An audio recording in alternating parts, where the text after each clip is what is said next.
Hi all, welcome to the video that will detail the deployment of EKS Anywhere on bare metal with Ubuntu as the OS distribution. I'm again joined by my colleague Raj. Hi Raj. Hi, everyone. Hi. In the previous video, we have looked at how do we uncover what's happening under the hood with regards to the Tinkerbell workflows and how a generic process occurs when the cluster creation is executed. Now, in this video, this will get a little bit of technicality. We'll get it up there. We will actually do a live end-to-end deployment of a Ubuntu-based bare metal cluster for EKS Anywhere. Now, before we get into the deployment, allow me to share my screen, and I will show you the specs in terms of our cluster setup. Now, this is our lab setup. As you can see, the same visual is also appearing on the blog as such. A quick recap, we have 3 nodes, which are the bare metal nodes intended to become a part of the cluster. 1 control plane, 2 worker nodes. All 3 have their iDRACs set up, and those are on 197 subnet. We do have the EKS Anywhere admin server, okay, and that is on the same layer 2 broadcast domain as the NICs that will participate in the cluster configuration for all of these bare metal nodes. Alongside, we also have a web server, which is going to serve the OS distribution files for Ubuntu and RHEL, but more specifically Ubuntu in this case.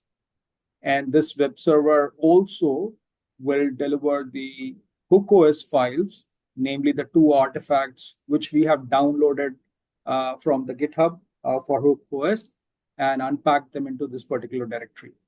So we have the OS distribution file and the HookOS file, okay?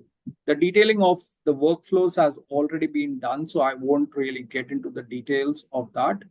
But let's see these particular NICs. These are all 3 of them are Broadcom NICs. They are dual port, but we are going to use only a single port. The intended IP, the MAC addresses I have put in here. The intended IP addresses for these 3 servers is going to be on the 198 subnet, 198.60, 67, and 68. This is what the IP addresses that will be awarded via DHCP, the Tinkerbell workflow, to the respective NICs actually. You can see that the Dell server, that is the admin server, is also 198 subnet, 198.72. There is a layer 3 routing component through which our admin server is able to talk to the iDRAC servers or the iDRAC endpoints on these servers. So that's good. The web server is also kind of, placed in the same subnet. So that's just a, a visual that explains our lab setup. Let's hop over to Raj, your screen, where we will walk through the actual artifacts to start with.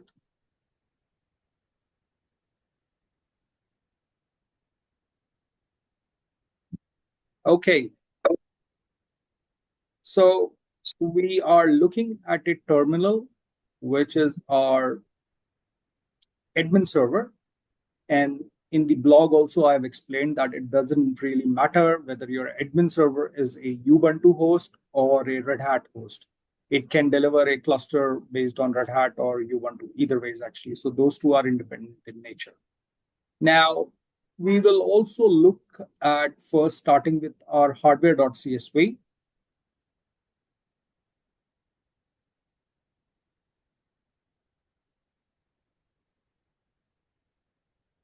So you can see this is the file that we are going to supply during the cluster creation process. Again, the EKSCTL create cluster command needs that input for it to identify which of the bare metal servers should be awarded which IP address and other configurations actually.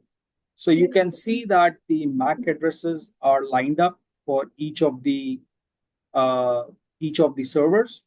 Okay, this is the iDRAC IP address, and this is the MAC address associated with the NIC that will participate in the cluster. So all three MAC addresses, and this is the DHCP reservation that will be awarded to this particular NIC. Okay, and in our case, we do have basically, a SATA controller, which has SSDs mapped. So this is going to be the device, and for the control plane, and for the worker nodes, we have a pair of NVMEs, attached actually for the devices. Okay, so pretty much this is a very simple thing. As your number of nodes increase, this list will keep increasing, right? For now, we have 3 nodes, so this is the input there. Let's look at the cluster configuration file that we will be working with. I will come back to the top lines, but let's start with line number 36. So that's the Tinkerbell data center config. Like in my earlier video, I've suggested that Tinkerbell here for bare metal clusters is the infrastructure provider. Okay, unlike vSphere, which is in the case of virtualization. So vSphere is the provider there. Here, because we are talking bare metal, Tinkerbell is the vSphere provider. Oh, sorry, the infrastructure provider. So we do have to supply the Tinkerbell configuration. Minimal configuration needs to include the OS image URL. Now, like I said, our web server is going to serve the OS distribution file. So you can see that .74 is our web server. And under the root directory of that, we do have this file, which will be downloaded once the cluster nodes start coming up, actually. Then the other is the Tinkerbell IP. Now, like I suggested in the earlier video of Under the Hood, once the bootstrap cluster is dying and the actual target cluster is being created, once it's created, the Tinkerbell IP moves, or the Tinkerbell component, the Tinkerbell stack, moves from the bootstrap cluster to the target cluster. And it lives and breathes in that target cluster for lifecycle management as a Kubernetes service. And that Kubernetes service is exposed through a service type load balancer. And this IP is what will be basically assigned to that load balance service, okay? Such that when Tinkerbell needs communication from other components, they will reach out to Tinkerbell through this particular IP address. Now, there is another inclusion here, which is the hook images URL path. I have also documented in the blog as such. Apparently, there are some challenges to HookOS compatibility with some of the NICs and some of the other caveats actually when it comes to HookOS. So it's best that we download the latest artifact from GitHub. I have given the link in the blog. It's a tar file. You can just download that, untar it, and there will be 2 artifacts created. One is a VM Linux, and one is the init RAM FS for x86 architecture. Place both of these files under your web server, create a new directory under it, /hook, and place both those artifacts inside of them. Just make sure that the permissions are there and everything else that typically allows these files to be downloaded from a web method. And then this particular URL path should be your web server IP /hook, the directory under which those 2 artifacts are placed.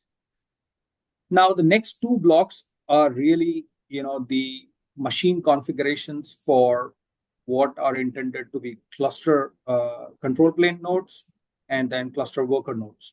So you can see that in the Tinkerbell machine config, for the name reference or valued as POC5-CP, you can name it anything you want, but we've kept it as POC5-CP. The hardware selector type is CP, that means control plane. The OS family is Ubuntu, obvious here. If this was Red Hat, which we will see in a different video, this will change to Red Hat, and along with that, the URL also changes. But primarily, this is going to be a Ubuntu install. So the OS family is Ubuntu. And then the users, this is the user that will be created that will allow you to SSH into these particular nodes.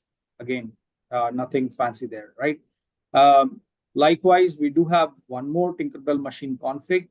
The name is POC5. I could have named it POC5-WK or -worker, but let's just keep it as POC5. The hardware selector, this is crucial, right, for Tinkerbell to understand what is the type of machines being created. So this is the type is worker. The OS family is again Ubuntu. The users being created, right? Now, with these three in place in the cluster configuration, these three are further referenced in the cluster spec, which is on the top of the configuration file. Assuming you have gone through the earlier videos for EKS Anywhere cluster and detailing there, you understand what is a cluster configuration file. So I'm going to skip some of these particular values here. Let's come to this particular configuration. Control plane configuration count is going to be 1, since we have one bare metal node serving as a control plane. Ideally, it should be 3 or 5. This is just a demo setup, so count 1 is okay. The endpoint, which will be the Cube API IP address for kubectl communication, that's the host IP address. That will be, again, this has to be non-conflicting, should not be available on your network, and all of that. Now, importantly, the linkage to the machine configuration, okay, for control plane is going to be Tinkerbell machine config and the name POC-CP, which we can see it here. The data center reference, so kind is Tinkerbell data center config and name is POC5, which we can see here. And then the Kubernetes version, which we are going to run it as 1.28. And that you can also see it in the value here. Now, importantly, as per EKS Anywhere documentation, the file that you have that will be your OS distribution file should have the number of the Kubernetes distribution in either of three formats, but typically 1 hyphen your 28 or 1_28, and I think there's one more, whatever it is. But this needs to be there, this value, and correspondingly your Kubernetes version here. Likewise, your worker node configuration count is going to be 2. The machine group reference kind is Tinkerbell machine config, and the name of that is going to be POC5. And that's the linkage to the. So that pretty much, two artifacts we saw. One is the hardware.csv, and another is the cluster configuration. We can also hop over to our web server to actually see how these files are placed.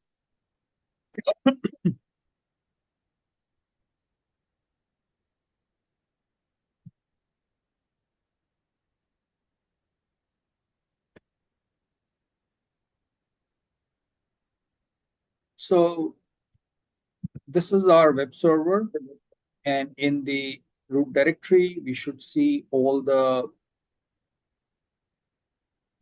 OS distribution files. Namely, we have a Red Hat file and a Ubuntu file. If we go to the hook, these are, like I said, the two files that are required for hook OS. Okay. So now what we will do is we will also share the virtual consoles for our 3 bare metal servers. So we do have those opened up. So this is .60, which is our control plane, intended bare metal node for the control plane. And you can see that it's kind of, waiting kind of start PXE over IP4 and all that. It's not basically done anything. These are fresh nodes.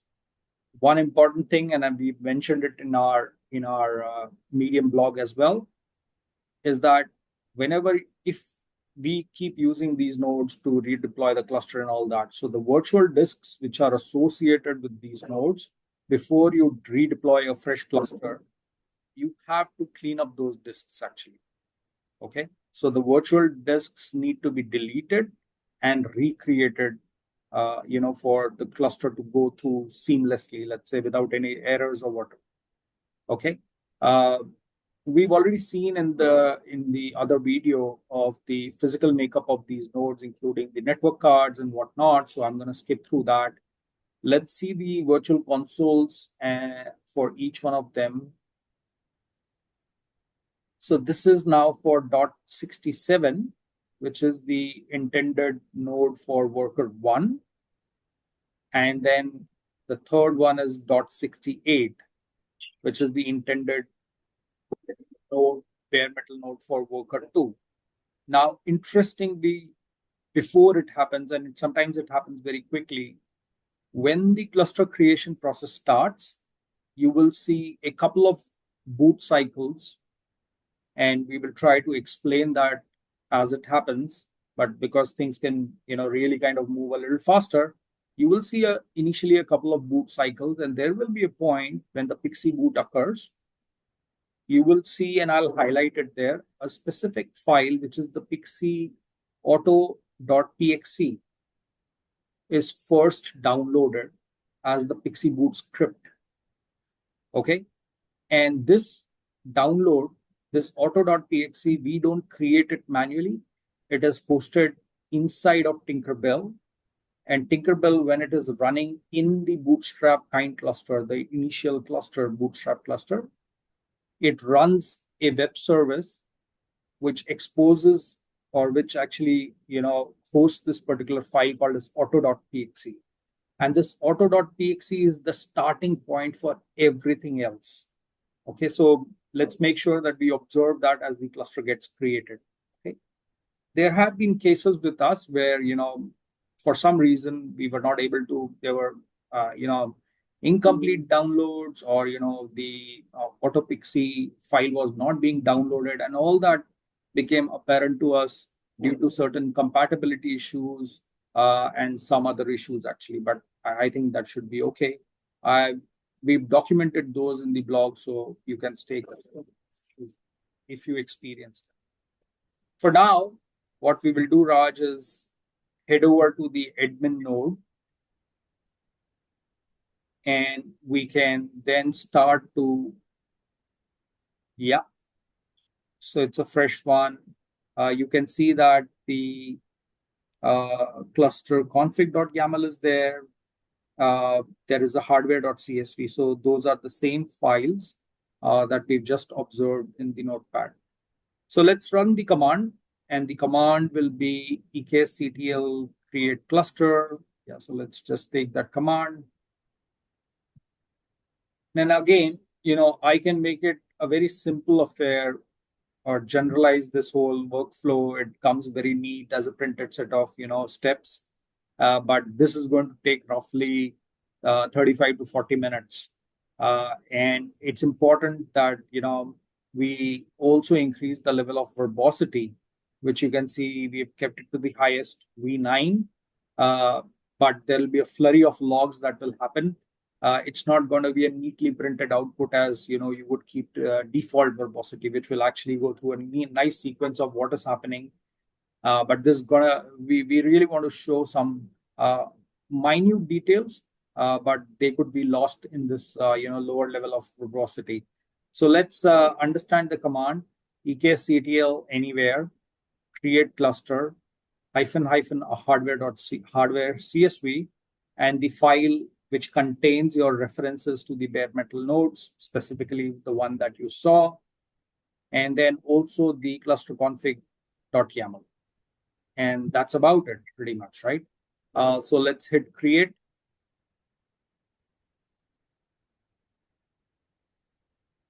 Now, initially, when what this is doing now is creating the kind bootstrap cluster, which will run on the same admin node, right? So the validations and the checks are completed. And the first step is basically the creation of the bootstrap cluster itself. So maybe, Raj, we can open up the second session terminal to the same node. And if we run a Docker PS on that,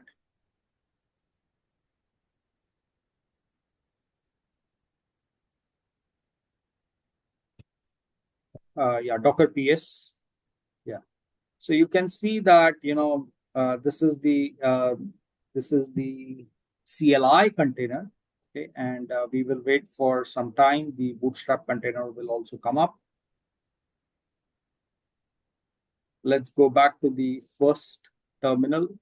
Okay. Yeah. Now you can see that two containers have been spun up. One is the CLI itself running as a executable in the container form factor. The second is the actual kind cluster. You can see here kind, node, and whatnot, right? So if you have kind installed, CLI installed on your admin node, you can inspect what's happening there actually. But let's go on the first terminal, and I'll show you basically here. Yeah, the command is running.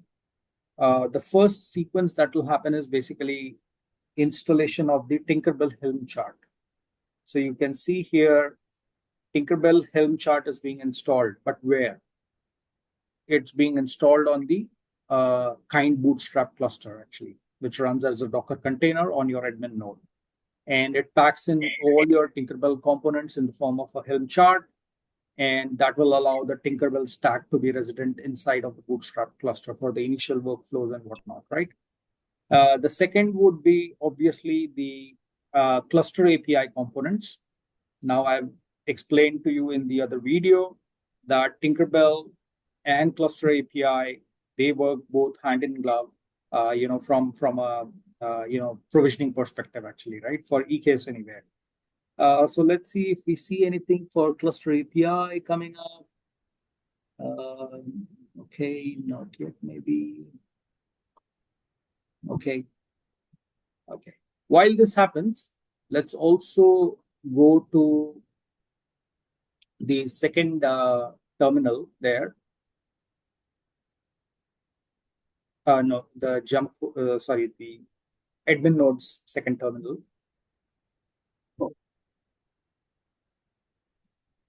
And let's see, there is a auto-created directory with the cluster name. So CD POC5, I guess. Yeah.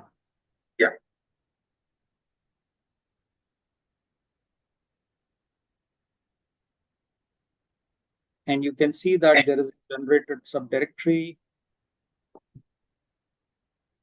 And there is a kubeconfig generated for the kind cluster as well, right?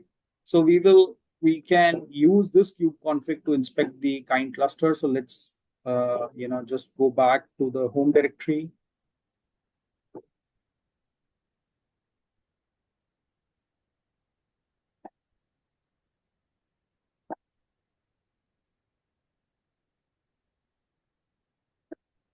And we can set the kubeconfig.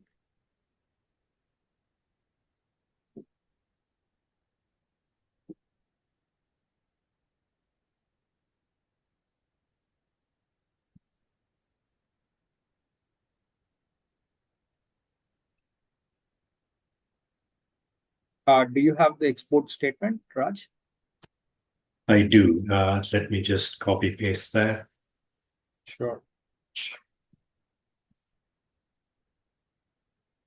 C5 kind.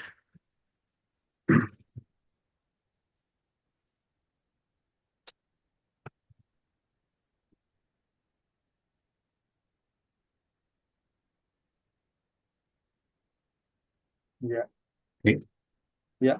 So that should allow us to inspect so maybe kubectl get ports. Let's see if we are able to. So you can see that these are the containers running on the Bootstrap cluster now, not the target cluster. Don't get confused with that. And we will come back to this, as and when things occur. Now let's see the state of our EKS admin node from a logs perspective. So you can see that, the first log is basically control plane is false, control plane is not ready, right? So let's see the virtual console of the control plane node, what's happening there. So you can see the first thing that it has done is done a power cycle on the control plane node. Maybe also let's inspect the worker nodes, what's happening there.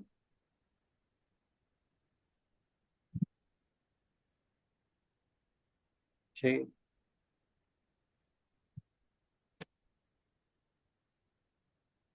So you can see that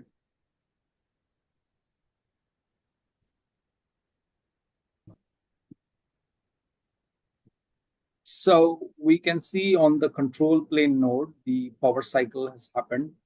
And as a part of the initial configuration, now the system is getting powered off. And once it switches on, Tinkerbell will try to kind of assert the BIOS configurations and really make sure that all the BIOS configurations are in place, the UEFI settings are there, and everything else actually. So we'll wait for those checkpoints to be performed, and then when it goes through the Pixie boot process, we will come back. So we can see that with the initial power cycle, there's a Pixie boot requested through iDRAC, right? So now the Tinkerbell has, in fact, through iDRAC communication channel, set the BIOS to actually Pixie boot, and that's what is going to happen now. So let it do a Pixie boot, and I'll explain to you what's happening there. Okay, so we can see that the .60 node is now trying to do a Pixie boot, and starting with, it will do a DHCP request. Okay, and the network gets configured. So the DHCP 198.60 has been given out. And after that, DHCP options are set, and it gets the IP address for the next server and the file name actually for the next server. So you can see that the next server is basically the same admin node, but the file name path, you can see the admin node followed by the MAC address of the node and auto.pxc. This is what I was telling you. The auto.pxc is specifically, posted by Tinkerbell for each of the nodes by virtue of their MAC addresses. It gives you now the script to execute.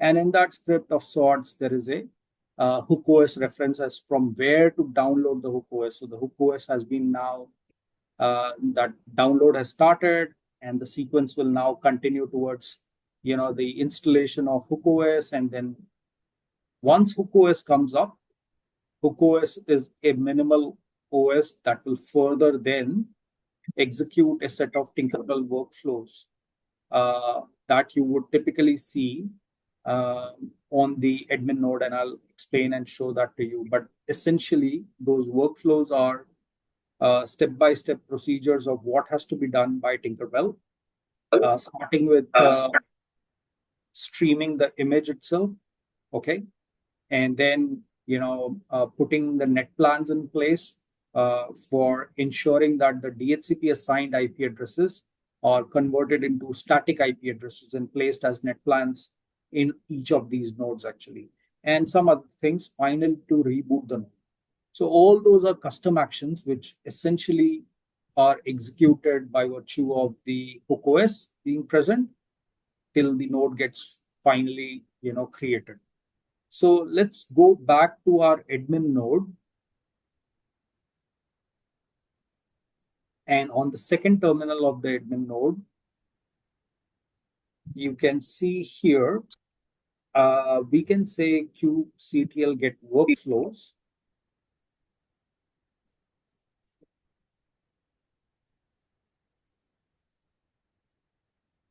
-a. So you can see that, the first workload, and we can describe this particular workflow. kubectl describe workflow, and the name is, you can copy paste that particular name. And -n after that, -n and EKS system. Yeah. So you can see if we scroll up, this is basically the workflow itself, and that workflow specifies the state and the status of the workflow step and the details of the step. So you can see here the state is success, and you can see that the first is the stream image action. This is what I just wanted to highlight this part. And it says that the image URL from which it has to stream the image or download the image is this particular web server of ours. So these are all Tinkerbell actions. If you can slowly scroll down, Raj. So once it does that, the second one is basically here. Yeah, state success. Yeah, and this is the cloud in, sorry, this is disable network config. Yeah, and scroll down. Yeah, so this is the other one. Yeah. This one's cloud init. Yeah, that's the cloud init. Okay. And if you scroll down. And that's the bottom here. Yeah, that's where we ended, right? So that's about it from a Tinkerbell. And this is important because EKS Anywhere allows you to write custom workflows as well. And there are many use cases for these custom workflows to appear, such as you want to do OS bonding, have multiple NICs in play, or you want to do customized net plans as such, or something else. You want to install some packages, as a part of your node readiness. All those things can be performed through custom Tinkerbell actions, which then become an advanced cluster configuration template. And who actually executes this are these workflows actually, which are done through the hook OS, and then the Tinkerbell actions are executed.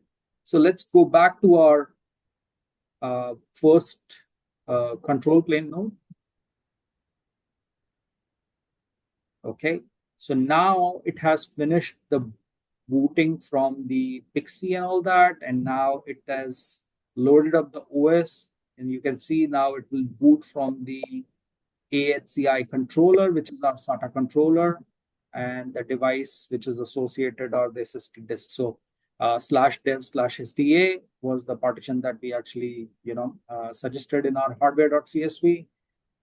Assuming everything has gone through, this is the point where the OS booting will happen now.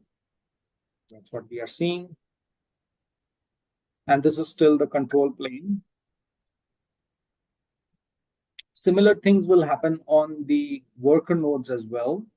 If everything is configured rightly, your network is nicely leveled out, and everything is connected properly from a logical and physical standpoint, then pretty much it should go through smoothly. So we'll wait for these actions to get completed. So the control plane booting has happened, and let's look at the logs from the EKS Anywhere admin node.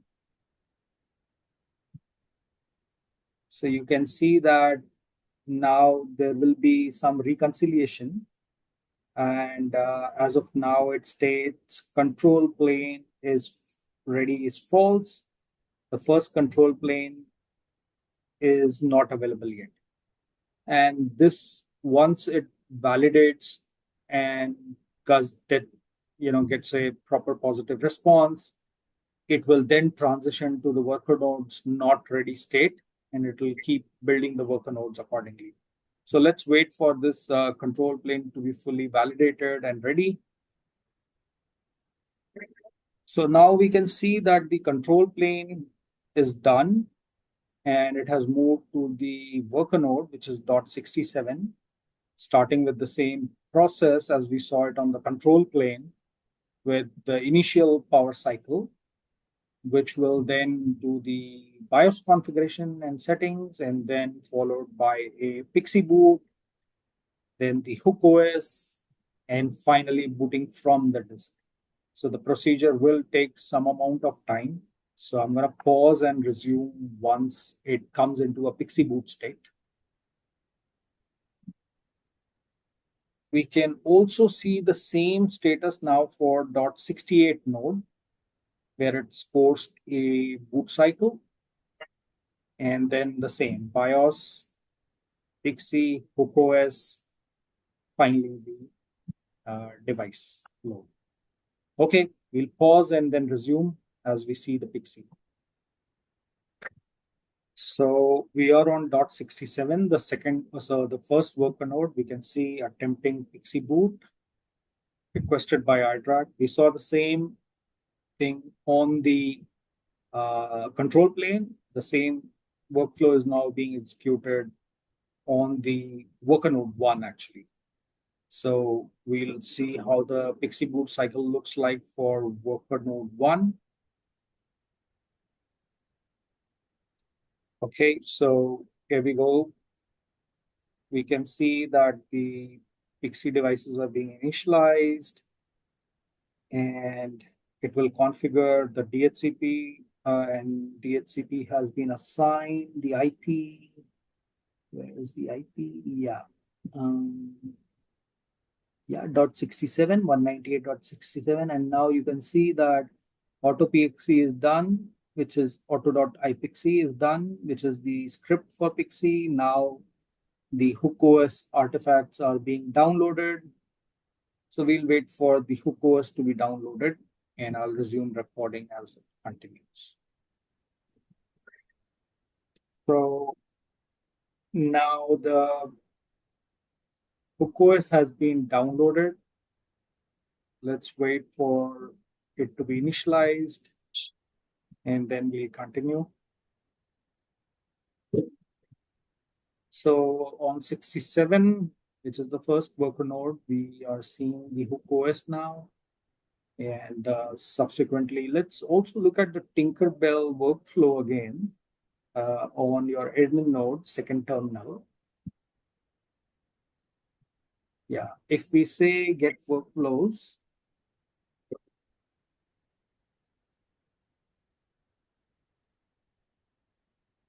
just repeat the previous command, kubectl get workflows. Yeah. So now you can see that, oh, okay, that's okay. Oops. I think our VPN got disconnected. We'll resume once it connects. Okay, so. Oh, wrong one. Yeah, so we had a VPN glitch, so we are back. Okay, so look at the two workflows now. I mean, there are three workflows now.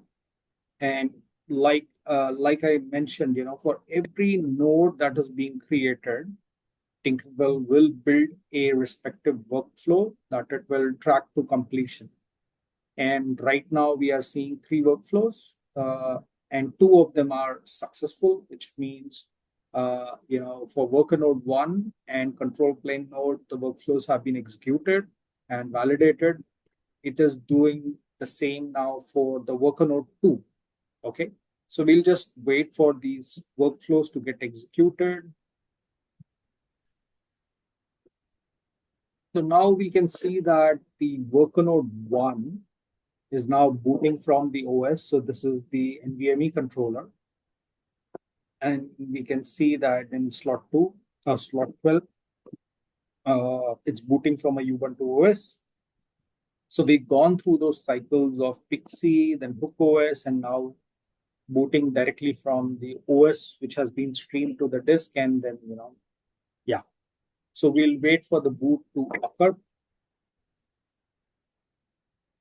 So we can see meanwhile on the admin node logs, it says worker ready is false, worker nodes are not ready, 2 requested or 2 expected, and 0 ready.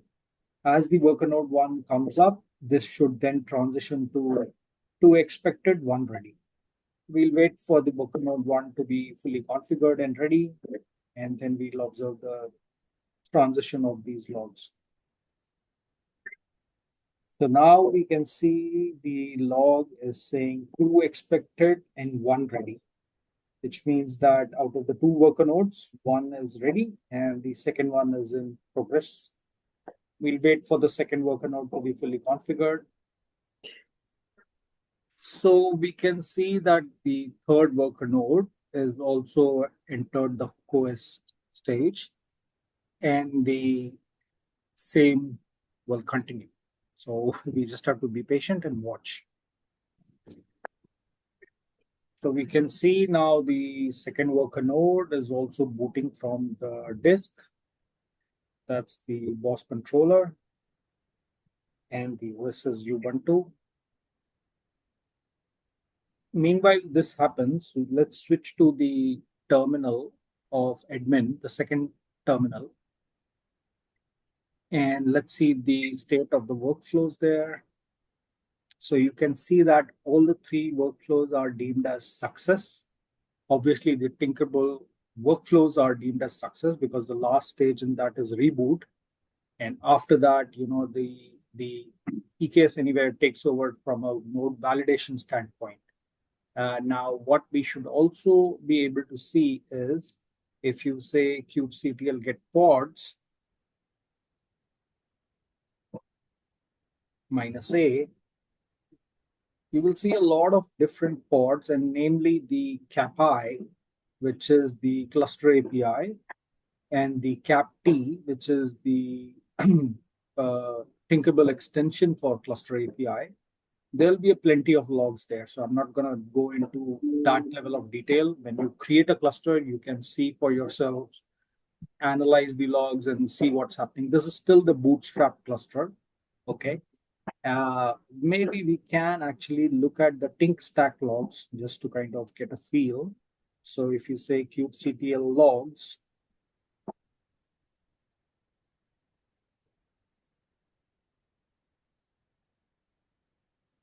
and the namespace would be EKS system.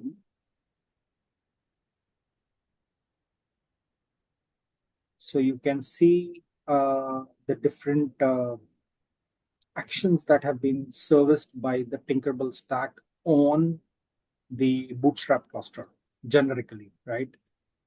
Again, there is a orchestration of sorts going on between, like I said, the EKSA controller, the cluster API, and the cluster API for Tinkerbell extension, and many things. Again, it's to your level of detail that you want to analyze. Let's go now to the main terminal where the logs should be in a flurry. We can see that still 1 is ready. So let's look at the worker node 2. Yeah, we can see that the booting is happening. Things will get configured, and we'll come back once this is fully ready.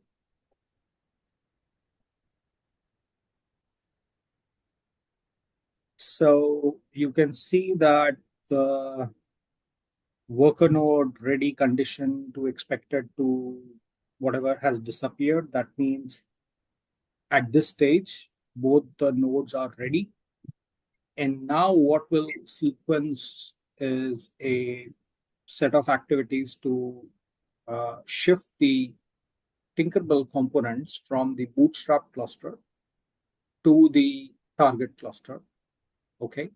And some of the other things in terms of installation of CNI and those kind of things will happen. And then finally, the Bootstrap cluster will be deleted and the cluster should be deemed as ready. Okay. In our case, we do not have any specific license keys set up for curated packages and whatnot. So those will be skipped as such. There will not be any curated packages that will be installed, but you have a the right licenses and the whole engagement for curated processes, curated packages. There are multiple curated packages that could be installed actually as a part of that, right? So as of now, we'll just wait for these events to get completed.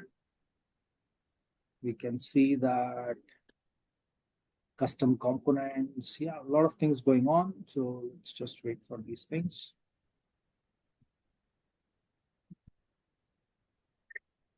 So we can see the cluster created log. Cluster is created, and then the other things will happen soon. Let's wait for those two.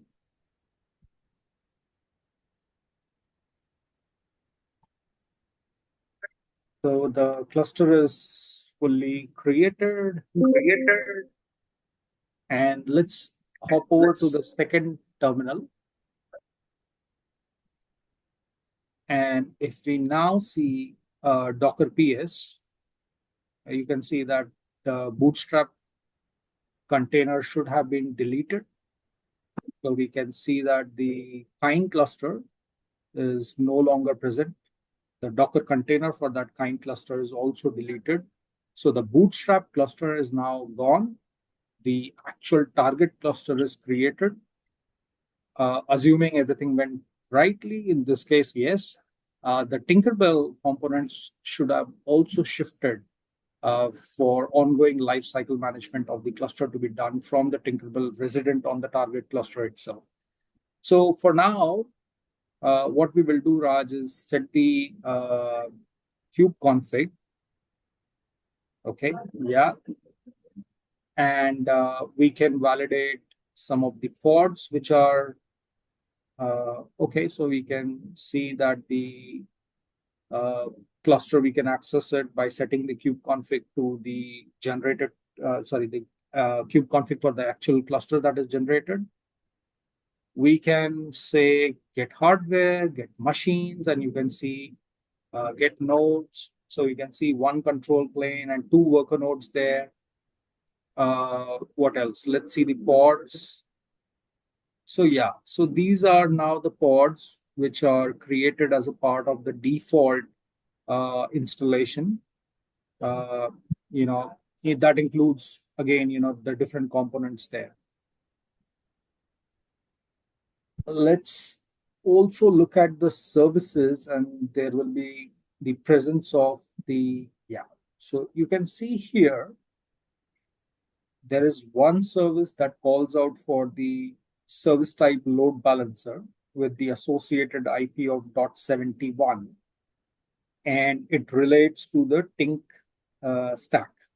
So this is where we say that now the Tinkerbell is exposed with the IP of .71. And if you recall, in our cluster configuration file, we had a line statement there saying Tinkerbell IP, and this was the IP specified there.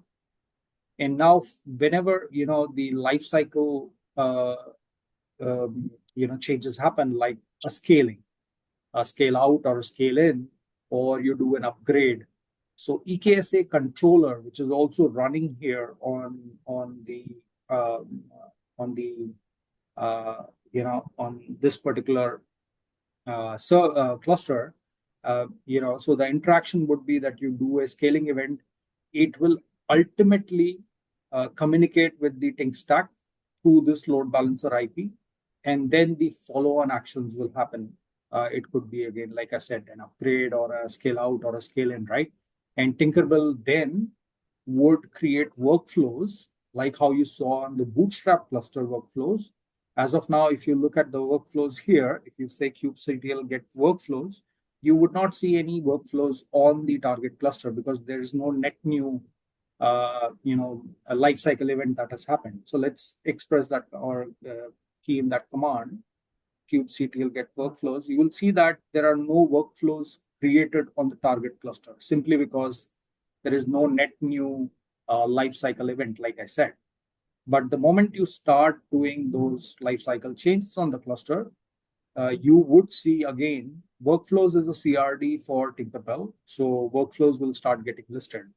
For example, if you upgrade, you will see that every node in the cluster will be upgraded and a relative or a respective workflow will be created for that. That will be tracked to its completion and success, right? And hence, that's how the cluster gets upgraded. And so, so that's pretty much about it, from a cluster creation standpoint. we can go ahead and deploy a simple workload, just to kind of do a hello world on this cluster and just validate if we can deploy some of the applications.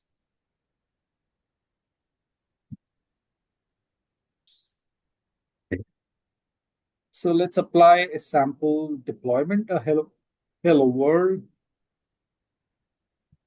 Let's look at the pods if they are created, or the pod in service. Yeah, this is created.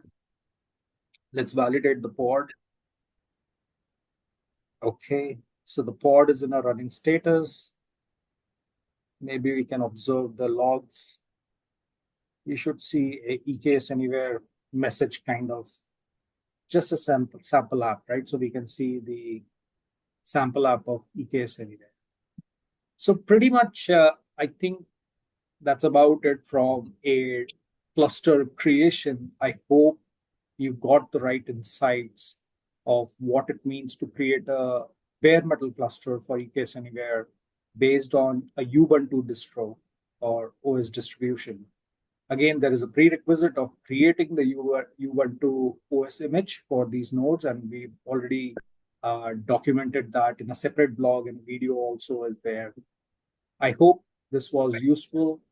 Like always, happy deploying this in your own setup and things like that. So thank you all. Thanks, Raj. Thank you, everyone. Thank you.